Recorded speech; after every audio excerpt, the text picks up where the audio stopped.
Olá, pessoal, boa noite. Boa noite, pessoal. Vou tentar fixar um comentário aqui com o tema da live. Boa noite, vamos entrando. Consegui. Boa noite, pessoal. Como é que vocês estão nesta noite? Animados? Continuamos com a proposta da Quinta das Belas Artes. Já tivemos aí cinema documental, tivemos fotografia e hoje nós vamos fazer uma introdução ao barroco. Como é que vocês estão aí? Estou gostando de voltar a fazer as lives. Vou dizer para vocês que o meu sonho tem sido conseguir abrir as caixinhas de pergunta e conseguir respondê-las, porque não consigo ainda cuidar das caixinhas de pergunta e resposta. Gostaria. Cadê o Thomas? Nessa noite vocês vão conhecer o Thomas. Cadê o Thomas? Cadê você para eu te chamar aqui? Vamos.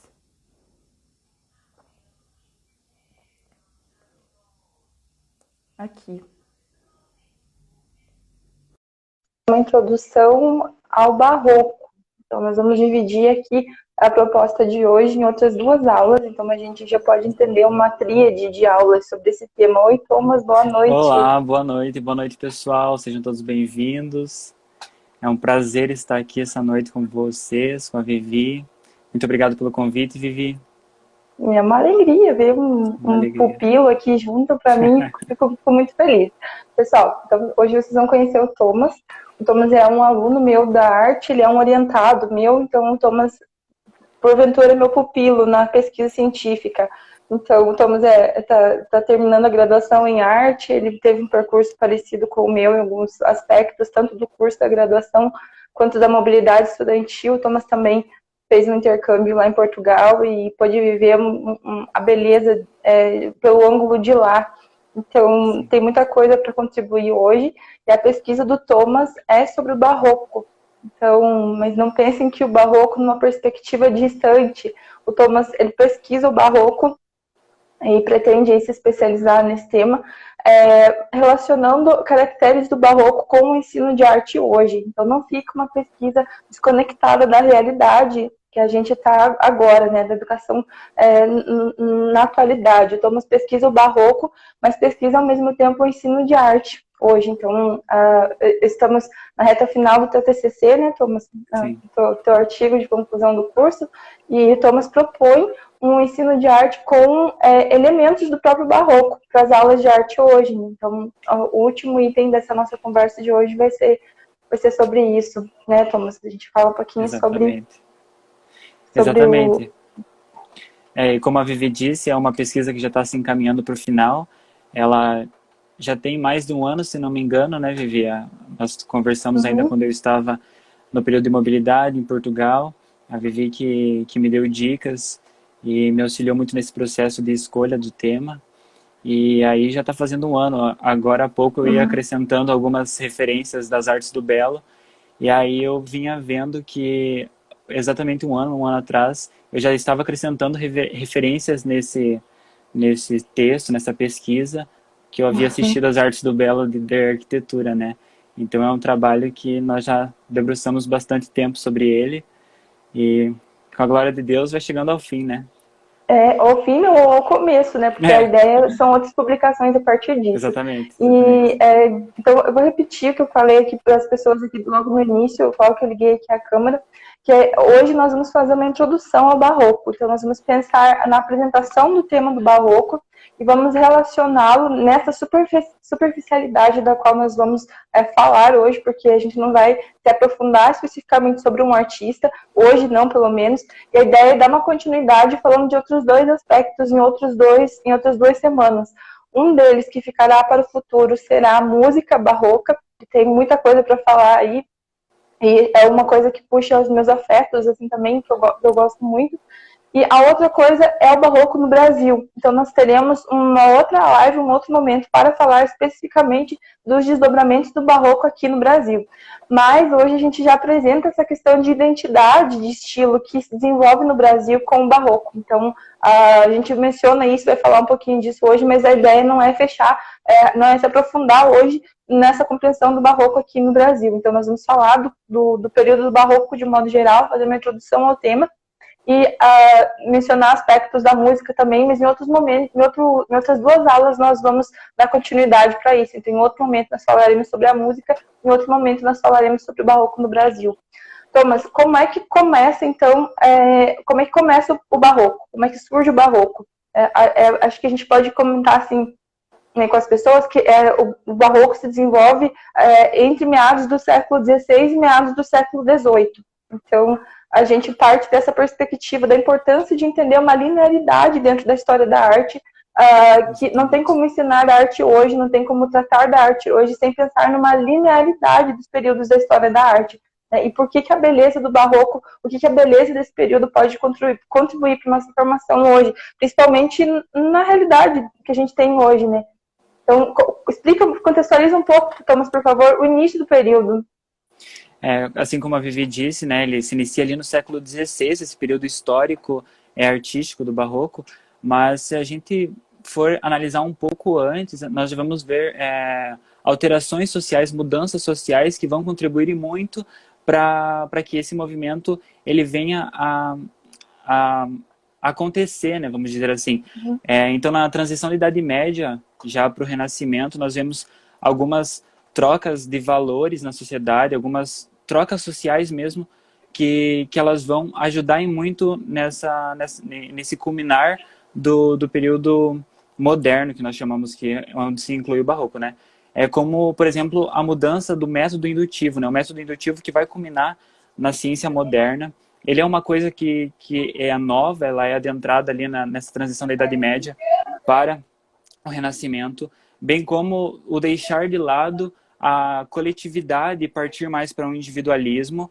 E a parte mais importante para esse nosso estudo é a troca do teocentrismo, que era Deus no centro de tudo, para o antropocentrismo, né? E nós vamos ver que isso vai influenciar em muito, principalmente com Lutero, que na sua fé ele vai trazer muito disso, né? Do antropocentrismo, com o seu conceito principalmente de fé reflexiva. Então é uma coisa que vai desencadear no protestantismo, e nós poderemos ver um pouco mais a seguir. Só um pouquinho, antes de passar para falar do Lutero, só retomar essa ideia de que a gente tem que entender que nenhum período da história da arte ele pula completamente para o outro, assim, da noite para o dia.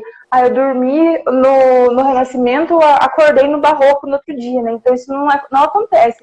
Essa é uma mudança gradual. Então, as descobertas, as revoluções na questão pictórica que acontece no Barroco, né, vamos pensar na linguagem, na poética da pintura de modo específico, elas vão ter uma conclusão melhor, um desenvolvimento melhor lá no Iluminismo, depois, né? Então, assim como a gente se refere as descobertas do claro escuro na fotografia, na luz, né, na pintura, que se dão no Barroco e vão se aperfeiçoar lá no Iluminismo, a gente também não pode fechar os olhos para aquilo que aconteceu no Renascimento, na Idade Média, que vindo da Antiguidade Clássica, e dizer que nós dormimos nesse tempo todo e acordamos já no Barroco, né? Então, é uma mudança gradual.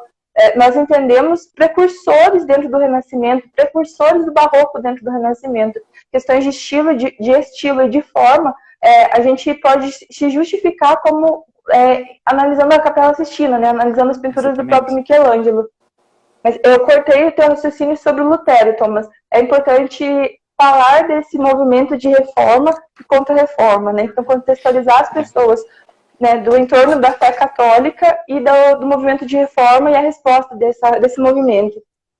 Eu acho que é interessantíssimo nós, nessa live, contextualizarmos as pessoas e também desmontarmos um pouco dessa visão panfletária que nós temos do que foi a reforma de Lutero, né? Porque é passado nas escolas essa visão panfletária, e em qualquer lugar, qualquer curso de história convencional, nós escutamos essa história panfletária de Lutero. Primeira coisa, né, Lutero diz que ele foi lá e martelou as suas 95 teses no dia 31 de outubro na Catedral de Wittenberg. Só que essa já não é uma verdade, porque Lutero não foi lá e não martelou as 95 teses, mas ele enviou por uma espécie de correio até o bispo de Wittenberg. Então a gente já vê que se começa a criar uma história para deixar ela com um sabor de aventura a mais, com um gostinho de audácia de Lutero, de revolução, exatamente. E Lutero, é claro, era uma figura muito inteligente, né? Uma das características dele era a inteligência. Ele traduziu a Bíblia do latim para o alemão sozinho, e essa é uma das coisas que contribuem muito para que ele consiga dissolver a sua revolta, né? Não vamos chamar de reforma, eu acho que reforma é um pouco complicado de falar, porque se você fala de reforma, você prevê que fiquem substâncias do que era antes. E quando Lutero realiza essa reforma, ele transforma a nossa fé numa outra coisa, que não é mais a fé católica, é uma outra religião. Então Lutero, sim, ele criou uma revolta e com isso fez uma nova fé. Eu até falo isso no meu trabalho, né, que eu vou começar a chamar a reforma de Lutero como revolta, porque é isso que ela é de fato. Então quando Lutero ele traduz a Bíblia para o alemão, é engraçado de se perceber porque a Bíblia só existia em latim. E a interpretação da Bíblia estava sobre o magistério da igreja. E Lutero publica suas 95 teses e logo em sequência já lança a Bíblia. E o que Lutero previa, né? Que cada um fizesse a interpretação da Bíblia. Não precisava mais de papa ou magistério para interpretar a Bíblia. Vamos ser cada um papa, vamos ser cada um seu próprio papa, né? E Lutero dá essa ferramenta para as pessoas serem os seus próprios papas, que é a Bíblia em alemão. E é claro, isso esse alcance de Lutero só vai ser possível visto a uma invenção lá do Renascimento, que é a imprensa de caracteres móveis do Gutenberg, que foi lá em meados de 1445. Então é como a Vivi vinha dizendo, é um fato que vai corroborando para que outros fatos aconteçam. A gente não pode esquecer essa linearidade, porque senão a gente não consegue compreender o meio social em que estamos incluídos. E aí tem aquela história famosa também, né, de que Lutero, meados de 1510 ou 1511, ele foi a Roma. E lá ele viu a decadência de Roma. De fato, essa decadência fraquezas, né? Ele viu fraquezas, né? Realmente. E de fato isso existia, né, Vivi? Porque...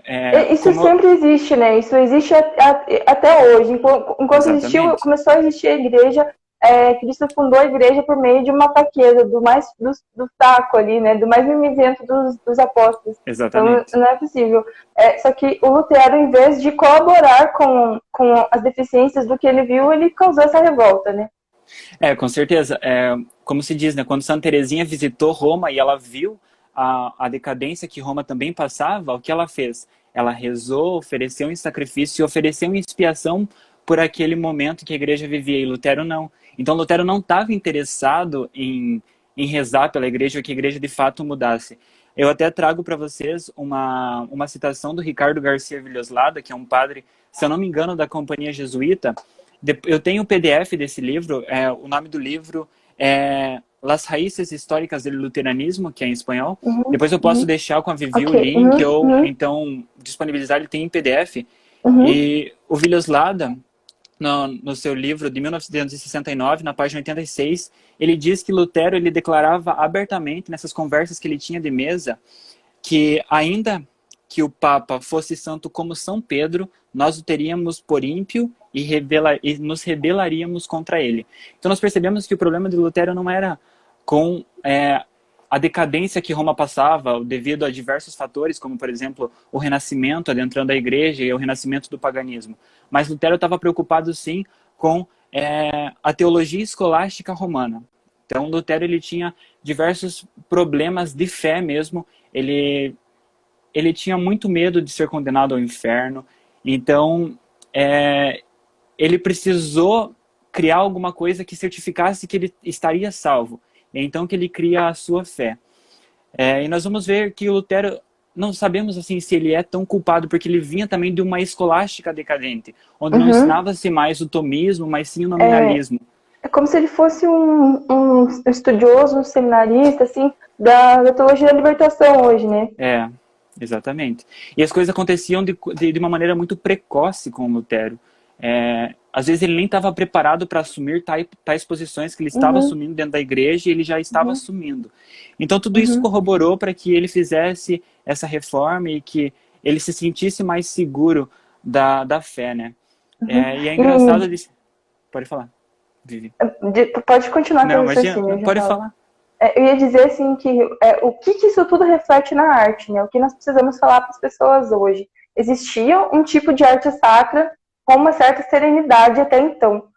Aí houve a reforma protestante, né? Com essa intenção do Lutero, com essa revolta do Lutero, né? Houve a reforma protestante. E aí houve uma alteração na produção da arte. Então a arte, ela, como eu sempre digo, ela reflete o pensamento da sociedade que a produz, e aí a arte, ela refletiu tanto esse descaso, tanto esse tempo de mornidão que pelo qual a igreja passava. Fala um pouco da questão dos papas também, para as pessoas entenderem mais politicamente o que acontecia, Thomas, do abandono de Roma nesse E tempo sim, todo também. o que eu publiquei naquele post, né? Então, Roma, ela estava abandonada por causa desses 70 anos em Avignon, que se chama o exílio de Avignon, né? Em que havia toda aquela confusão, 3 papas ao mesmo tempo. Então, eles estavam na França, Roma estava abandonada. Então, a gente vê que é somente com o Papa Nicolau V que ele volta a Roma e ele começa a perceber que Roma precisa ser reestabelecida, reerguida, na verdade, das cinzas, né?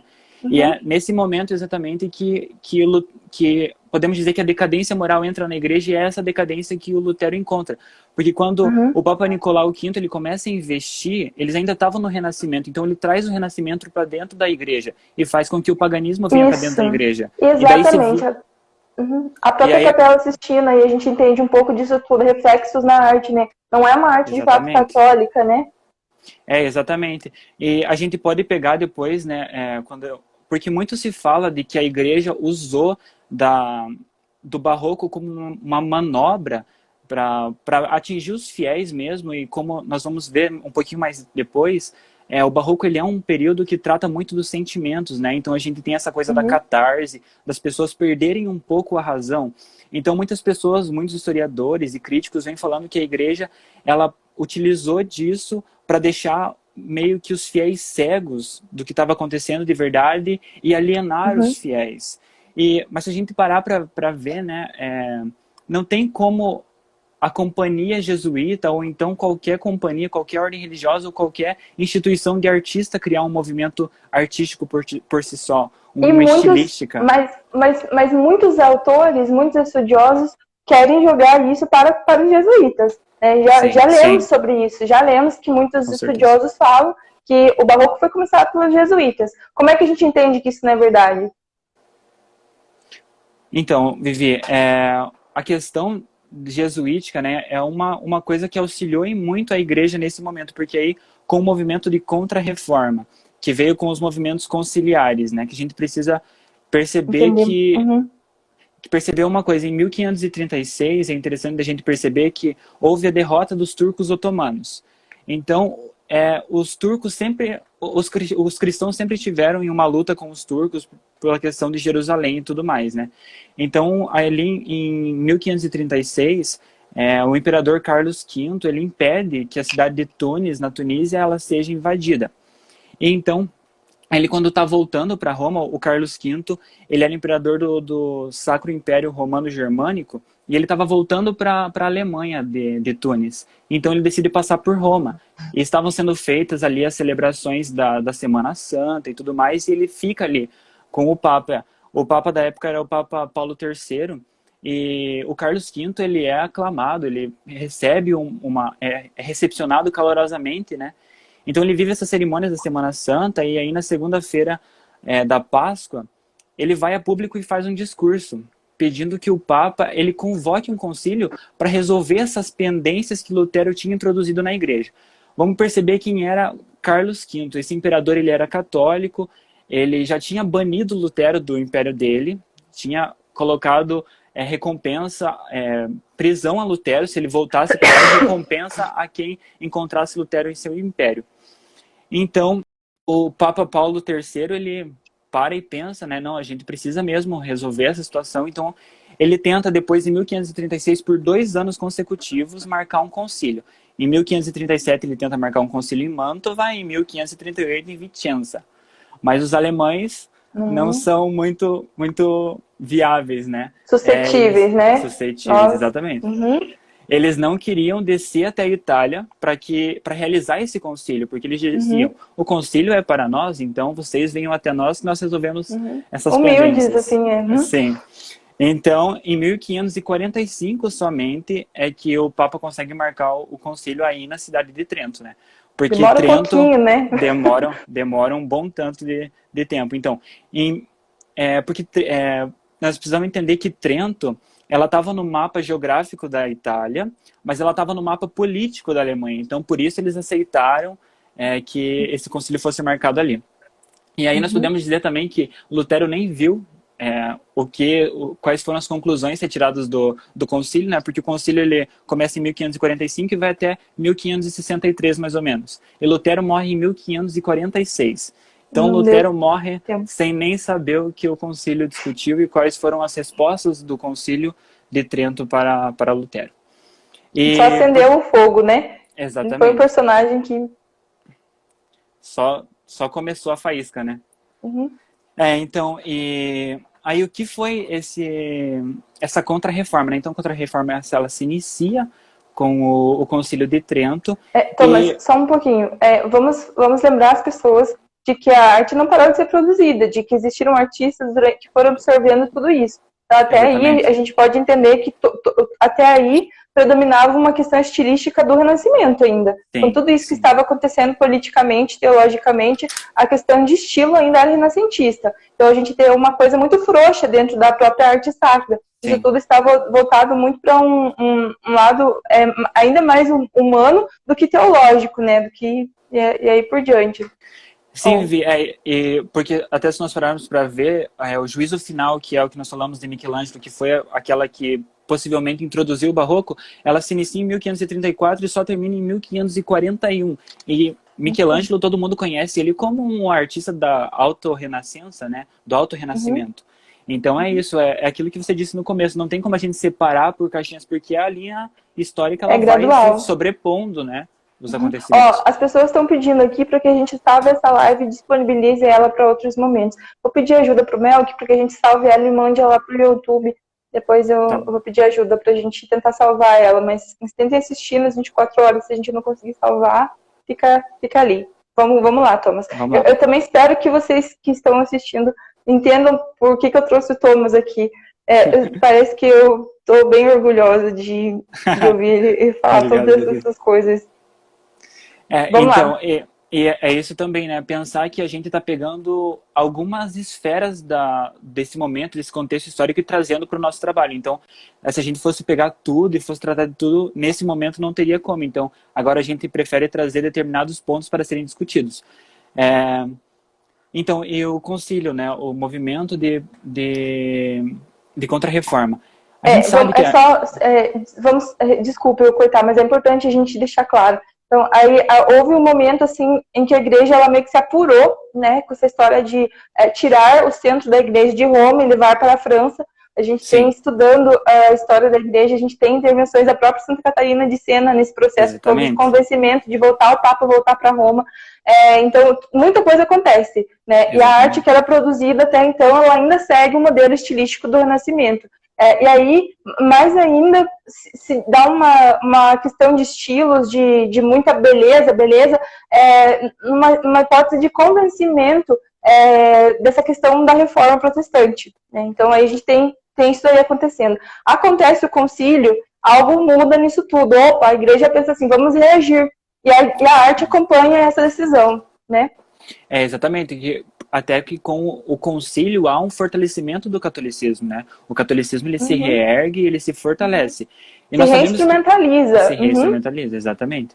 E nós sabemos que a igreja sempre esteve muito preocupada com a salvação das almas das pessoas, né, Vivi? E nesse momento não é diferente. O que a igreja faz é para que ela possa reconquistar esses fiéis e salvar a alma dessas pessoas que estão sendo perdidas para o protestantismo, para o luteranismo. Então, o principal objetivo da Contra-Reforma é esse, é reconquistar os fiéis e aqueles que ficaram na igreja estão meio frouxos, assim, estão naquela indecisão de será que estamos no lugar certo? A Contra-Reforma ela vem para dizer, não, vocês estão com a verdade, vocês estão na igreja certa, na igreja de Jesus Cristo, naquela que que São Paulo ficou com a chave, né? São Pedro. São Pedro, desculpa. Pedro ficou com a chave. São Pedro ficou com a chave, exatamente. Então, só dar uma olhadinha aqui. Pode ir olhando. Então, a gente entende que esta necessidade que a igreja enxerga de reconquistar os fiéis para a igreja católica, esses fiéis que balançaram um pouco e foram para a reforma protestante, então a igreja se utiliza da arte como uma ferramenta exímia para reconquistar os fiéis. Então, a arte novamente vem com a ideia de catequizar as pessoas. Só que só a arte sacra, que já era bela, que já havia as condições de harmonia, de integridade, de clareza e tudo mais, aquilo tudo com as medidas de proporção, com o ponto de fuga, né, a ideia da subida, a ideia da ascensão que se desenvolve no Renascimento com a questão do ponto de fuga, né, de você olhar para o teto da igreja e ele está em perspectiva e parecer que você está ultrapassando o próprio teto, indo para o céu. Só aquilo, por mais belo que fosse, já não era suficiente. Então a arte precisava de outras ferramentas, de desenvolver outras possibilidades para convencer mais as pessoas. Aí entra uma série de exageros, né, de exageros estéticos, que tinham uma intencionalidade. Aí começa a se desenvolver a arte, uma arte, né, com traços desse período que é o Barroco. Exatamente. E a gente pode perceber que esses traços exacerbados, eles acontecem de maneira distinta em cada movimento, seja nas artes visuais, seja na música, seja na escultura, né? Mas uma coisa que a gente sempre vai ver, assim, que ela é recorrente, é essa questão do claro e do escuro, né?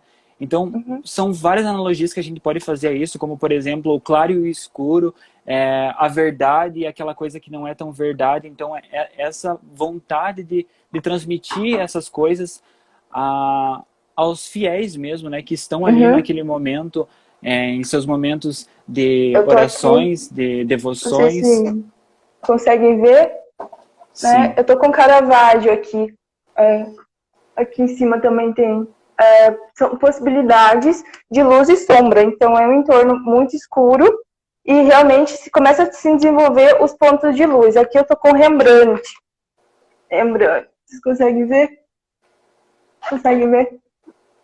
Vocês conseguem ver que é um quadro escuro. Aqui fica melhor, né? É um quadro escuro e tem um ponto de luz na pintura, né? Então, algo quer se dizer algo com isso. Isso aqui é intencional, né? Isso aqui não é por acaso. Então, estava tudo escuro e em algum momento ele tem um ponto de luz, né? E esse ponto de luz, ele tem também uma questão de muita introspecção, né? Geralmente é para um ser, para uma pessoa que está estudando, que está desenvolvendo alguma função. E depois, no iluminismo, isso meio que tira esse ponto de... Não confundam, só estou dando uma informação extra. Lá depois, no iluminismo, esse ponto de luz não é mais no ser, né, desenvolvendo algo, mas em algo relacionado à ciência.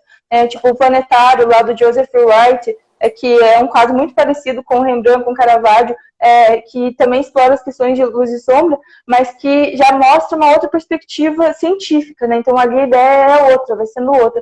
Mas isso tudo se desenvolve aqui no Barroco. A gente vê na fotografia, no cinema, as teorias de claro escuro, no desenho, na pintura, em tudo se desenvolve a partir do Barroco. Então, as referências de fotografia, as referências de luz e sombra se dão a partir desse claro escuro que se dá aqui, né? E ele é intencional. A igreja tenta resgatar isso. Vamos acordar as pessoas dessa escuridão, vamos clarear a compreensão de tudo. Só que a arte, ela não existe só para a igreja, ela não existe só para ser arte sacra. Ela também faz parte da vida das pessoas, da vida social como um todo. Então, os retratos que eram produzidos nesse tempo, eles também tinham esses mesmos caracteres estéticos, né? Os retratos em grupo. Muitos artistas eram contratados para fazer retratos em grupo, depois viram que isso tinha muito pouca graça e tal. E aí os autorretratos, né, as coisas todas tinham essas mesmas características, não era só a arte sacra. E a gente vê não só na pintura, a gente vê na música exemplos de uma transformação. Então, não sei se vocês conseguem entender se eu falar que a música barroca, a música renascentista, ela segue mais que uma linha, né? E o barroco, ele já vem cheio de floreios, né? Então, a estética da música barroca, ela tem muito mais, é muito mais difícil, né? Ela é muito mais cheia de floreios, muito mais cheia de ornamentos. Então, essa questão que vai se desenvolvendo no exagero pictórico por meio da representação estilística das pinturas, ou da escultura, isso também se dá na música, isso não fica isolado na música. A música também dá um exagero nesses ornamentos. Entendam o seguinte, a história da Contra-Reforma, ela tinha que chocar as pessoas. Então, uma escultura linda, como uma renascentista, mas com uma certa singeleza, não colava naquele tempo. Precisava ser um soco na cara do protestante, entende? Então, precisamos investir numa arte ferrenha, que seja cheia de ornamentos para convencer as pessoas. Mais ou menos por aí. Vivi, a gente vê um teor cênico muito grande nas obras do Barroco, né? Uhum. A gente não percebia isso acontecer nas obras renascentistas, por exemplo. Uhum. Então, agora no Barroco nós conseguimos perceber esse teor cênico, quase que você estivesse vendo um personagem a interpretar na tua frente. Não parece mais uma escultura, mas você consegue perceber a textura da pele, consegue perceber a textura das roupas e todas aquelas coisas pomposas e sinuosas, né, que remetem ao movimento. E isso é tão exagerado, e que consegue ter ainda outros braços disso, né? Então se criam variações do Barroco. Então a coisa consegue piorar, né? Ou piorar no sentido de aumentar, se intensificar mais ainda. A gente vê o Rococó como um exemplo disso, né? Que chega, eu não sei se a palavra é certa dizer assim, piegas, mas que chega a ser um pouco duvidoso, sabe? De tanta coisa que tem naquilo. Se a gente busca a arquitetura rococó, você vê ali que você não consegue engolir aquilo tão fácil, né? É bonita, é bela, mas ela tem um pouco de uma coisa assim, muito extravagante, né? E isso reflete nas pinturas, isso reflete na escultura, isso reflete na música. Você separou um artista pra gente também, né? Pra falar um pouquinho. Sim, eu trouxe, na verdade, o Bernini, né? Que foi um dos artistas, assim, que mais se ouviu falar nesse movimento estético. Ele era um artista muito completo, né? Eu trouxe aqui as tarefas que ele exercia. Ele era escultor, arquiteto, urbanista, decorador, pintor e escritor teatral. Então, ele era um artista super completo. Ele nasceu em Nápoles, né? E ele foi um artista de muito destaque mesmo. Então, tudo começou quando o Papa concedeu a Bernini o engaste urbanístico dele, que foi fazer Roma, né? Fazer a parte urbanística de Roma, em que ele faz aqueles dois braços, como se... Fazendo essa analogia mesmo como a igreja que abarca, a igreja que abraça todos. Lá podemos ver algumas obras Esse é o Bernini, gente. Do Bernini. Então, ele traz para as esculturas coisas que ainda não tinham sido introduzidas na arte, né? Ainda que não tinham sido introduzidas nas esculturas, esses movimentos com que ele coloca as roupas, ele coloca as pessoas nesse movimento, essa expressão facial. Carrega demais, né? Carrega demais. É muito, muito forte, né? É muito forte. Sim. A obra que eu trouxe dele, assim, como uma das minhas preferidas, é mesmo a Êxtase de Santa Teresa d'Ávila, né? Que ela está na igreja de Santa Maria della Vittoria, em Roma. E ela é uma obra, assim, esplêndida, que nós conseguimos perceber muita coisa do Barroco ali, né? Conseguimos perceber esse teor cênico, conseguimos perceber o artista como aquele que antecede os atos daquele que ele desenha, né? A escultura, ela tinha muito disso. Nós podemos perceber que Santa Teresa, ela tá naquele momento de êxtase, mas o anjo ainda não a transverberou, ele tá levando a flecha sobre ela. Então o artista, ele tem esse dom de anteceder os sentimentos do artista, da sociedade. E trazer isso para a obra de arte, né? Isso é muito bonito do Barroco, de anteceder deixa eu perguntar para as pessoas aqui, muito isso na arte, né? Deixa eu perguntar para as pessoas, vocês já viram o Êxtase de Santa Teresa, do Bernini? Vocês já viram essa escultura, uma escultura em mármore, que se chama o Êxtase de Santa Teresa, que se refere a Santa Teresa d'Ávila? Digitem se sim ou não aqui, quem tá aqui, para a gente ter uma ideia. Também tem gente... Desculpa, pode falar. Não, eu ia falar das dúvidas que estão surgindo sobre o período que a gente está falando. Tem bastante... Já viram? Escrevam se sim ou se não, por favor. É o Êxtase de Santa Teresa, do Bernini, a escultura. Eu sugiro que quando acabar a live, não faça isso agora, não nos abandone, mas a hora que a live acabar, que vocês deem uma busca no Google por essa escultura, que ela responde isso que a gente está dizendo. Então, chega a ser tão forte a intenção da mística da santa, que você fica em dúvida ao ver a escultura se ela está tendo uma ascensão espiritual ou se ela está tendo um orgasmo. O semblante dela é de um prazer, assim, é de algo que chega a ser transcendental, né? Então, ela é muito forte, né? Muito forte. Por isso que o barroco é mal visto por muitos estudiosos católicos, né? Estudiosos da arte que são católicos. Então, muitas pessoas condenam o barroco, mais ou menos por essa linha, mas não entendem a justificativa desse tempo. Então, era para ser uma arte carregada, aquilo tinha objetivo para ser assim, não era para seduzir a coisa. Ninguém ali estava pensando numa conotação sexual para aquilo. E não é só o êxtase de Santa Teresa. Muitas outras esculturas de santo ou pinturas, elas expressam mais ou menos isso, sabe? É intencional, né? É um convencimento que se dá por meio da arte. Esse exagero que se dá, ele é convencimento. Alguém me perguntou por que eu falei que era desnecessário os exageros do rococó. É uma questão de juízo de gosto, assim, pessoal. Eu gosto de coisas mais simples, não minimalistas. Eu gosto de coisas classiquentas, mas não, assim, tão exageradas. Eu acho que o rococó tem um exagero sobrenatural, assim, mas ele não deixa de ser belo, não deixa de ser bonito. É aquilo que eu disse, é uma questão de juízo de gosto, né?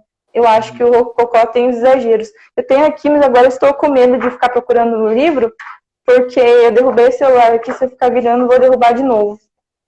Pode continuar, Thomas, do Bernini está falando. E essa questão dessa característica de Santa Teresa que você coloca, é uma outra característica do barroco mesmo, de mostrar esse agito não só exterior, né, desse movimento exterior, mas também trazer esse agito interior dos personagens que estão sendo colocados ali. Então, isso é fantástico. Um outro artista que eu trouxe, que ele também exercia a função de arquiteto, é o Francesco Borromini. E eu trouxe ele porque tem uma da Igreja da Fonte? Isso, Da Fontana? Porque tem uma ocasião bem engraçada, né? Que ele faz, né, na frente da Fontana de Quattro Fiumi, ele projeta uma igreja, ele faz uma reforma, ele tem um engaste lá arquitetônico, e aí ele tinha meio que uma rixa com o Bernini. E o Bernini ele faz na frente dessa igreja a Fontana de Quattro Fiumi. E aí quando o Bernini ele faz essa fonte, né, ele esculpe um personagem que ele se coloca assim, declinado para trás e com as duas mãos como se a qualquer momento a igreja pudesse cair e ele estivesse já se protegendo dessa queda, sabe? Então a gente vê essas coisas assim que são bem interessantes de se colocar sobre o período, né? Porque sempre existiu essa coisa de você querer ser um melhor, né? De você querer produzir da forma mais bela aquilo que você está fazendo. E sabemos que o Bernini, assim, ele tinha uma questão de quase que uma predileção dos papas, né? A gente sabe que tem o baldaquino, que está dentro da Basílica São Pedro, ele foi feito também por Bernini. O Papa Urbano VIII ele pediu que se retirasse o bronze de dentro do Panteão para que se fizesse esse baldaquino que está dentro da Basílica São Pedro, e ela foi feita também por Bernini. Então, em Roma a gente encontra muitas e muitas obras do Bernini, e o objetivo era de fato transformar Roma na cidade mais bela do mundo, transformar a cidade eterna na cidade mais bela do mundo. E a gente percebe... Só um detalhe, há antes a decisão de voltar a centralizar em Roma o poder, né, político ali, né, teológico, né, o centro do mundo cristão volta a ser Roma, e a arte também quer dar conta disso, né? Então a produção artística também quer que o mundo todo se volte para Roma. Então isso é temporal, porque se a gente volta lá hoje, a gente vê a Fontana, a gente vê a igreja, a gente vê a escultura segurando a igreja, a gente vê exatamente essas coisas. Sim, e essa questão da beleza, principalmente nesses períodos em que ainda se importavam e muito com a beleza, né? Ela está muito associada com a questão da bondade, né? O conceito de São Tomás de Aquino, de verdade associada com a bondade. Então, esse era um dos objetivos dos papas naquela época, transformar a igreja naquilo de mais belo que se existe, para mostrar às pessoas que a verdade estava do nosso lado, que a verdade estava dentro da igreja. Porque se há beleza, há verdade, há bondade. Então isso é muito interessante de se pensar. Eu criei um monstrinho. Acho que eu criei um monstro. Muito bem, Thomas, é isso mesmo. E veja aí no seu raciocínio, aí na sua timeline, que você anotou aí suas coisas. A gente já fala do ensino de arte ou ficou mais alguma coisa? Ah, ficou sim, ficou o Barroco no Brasil. A gente falou que ia apresentar a questão do Barroco no Brasil. Só desse tempo antigo, do Barroco lá, a gente falou tudo que a gente combinou, tem mais coisas? Me ajude. Eu acredito... eu acho que é interessante só falar dessa questão do Barroco, ele abandonar esse equilíbrio existente entre o sentimento e a razão, a arte e a ciência, né? Que eram coisas muito estimadas pela Renascença, pelos artistas da Renascença. E acaba se abandonando muito isso agora no Barroco, né? Se busca muito mais essa questão dos sentimentos, esse sentimento de catarse do nosso espectador. Eles não estão tão preocupados mais, até que se a gente for pegar alguns arquitetos que são um pouco mais conservadores e que queriam mais regras clássicas, eles são ferrenhos críticos do período barroco, por serem tão suntuosos e tão irregulares em diversos aspectos. Porque se nós entramos numa igreja barroca, nós vemos que todos os signos vão ascender para o céu e cheio de floreios. Força, exagero, exatamente. E gente com cara de isso, daquilo, né?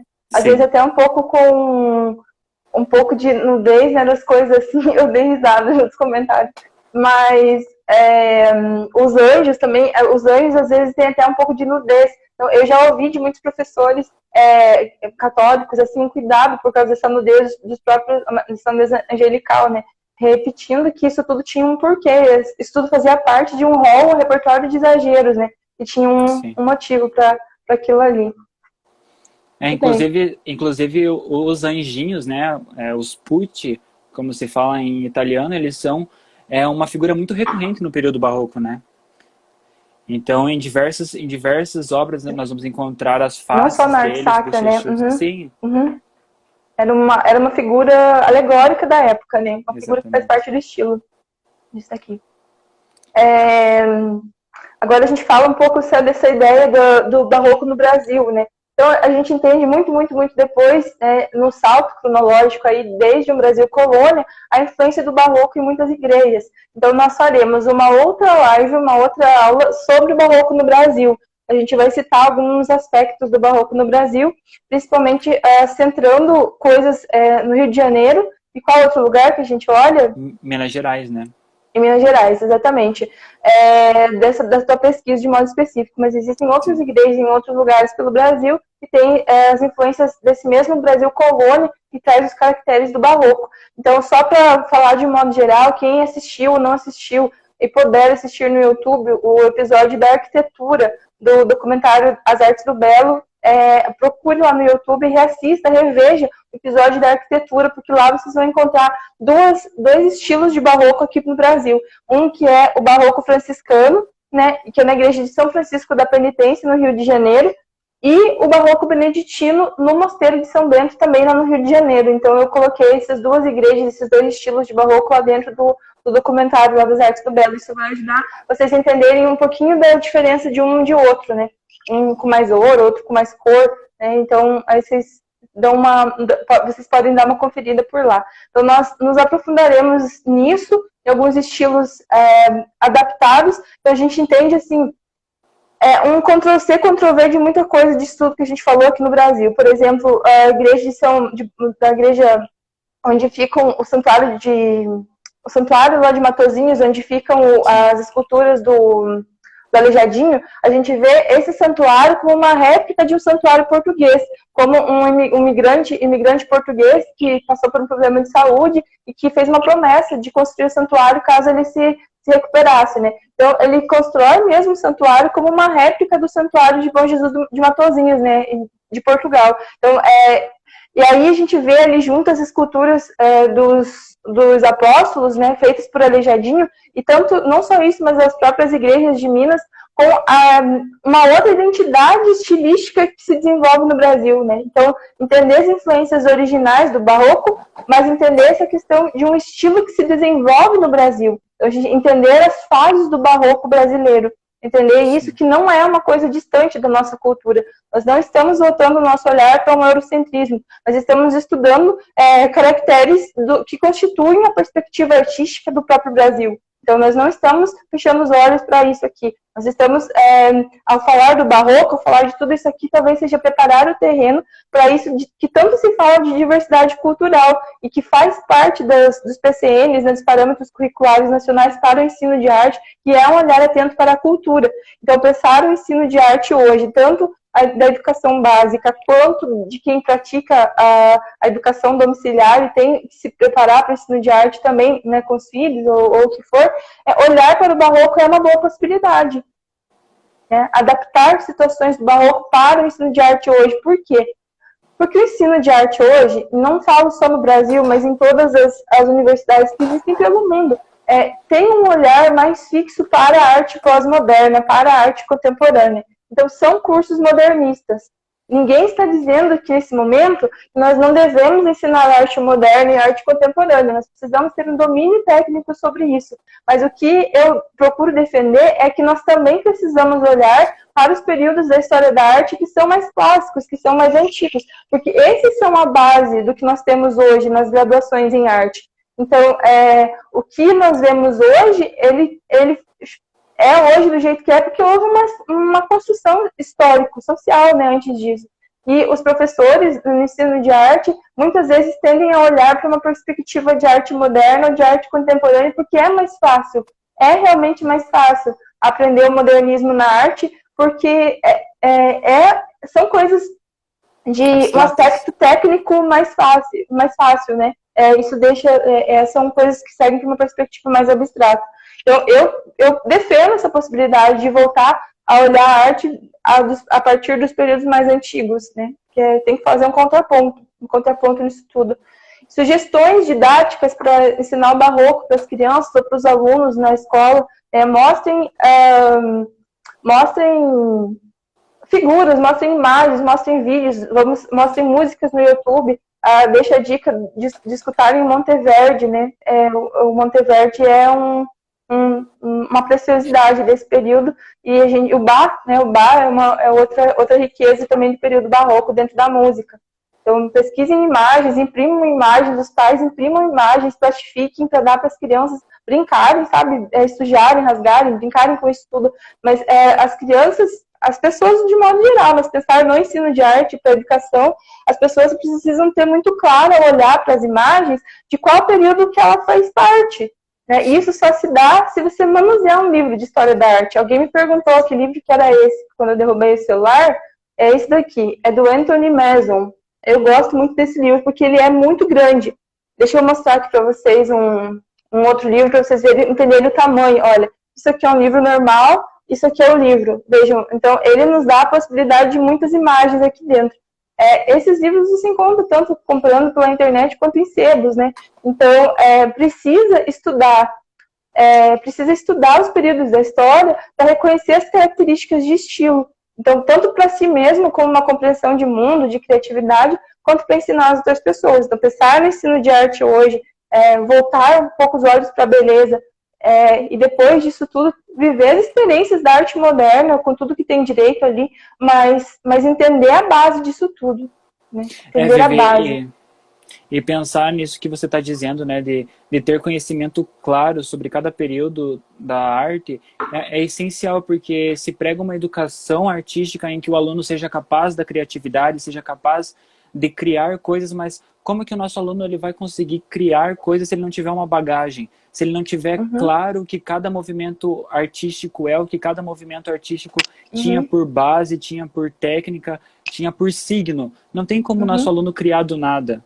O nosso aluno ele precisa de uma base, e o professor ele é responsável, e é sim responsável, por trazer essa bagagem ao nosso aluno. Se queremos que os nossos alunos eles produzam em arte, eles precisam fruir em arte, eles precisam contemplar obras de arte que tenham um juízo de valor bom, para que eles possam, de fato, criar coisas boas, porque senão nós vamos ficar nessa mesmice que é a arte contemporânea, né? Um de vazio, fazer um né? risco e...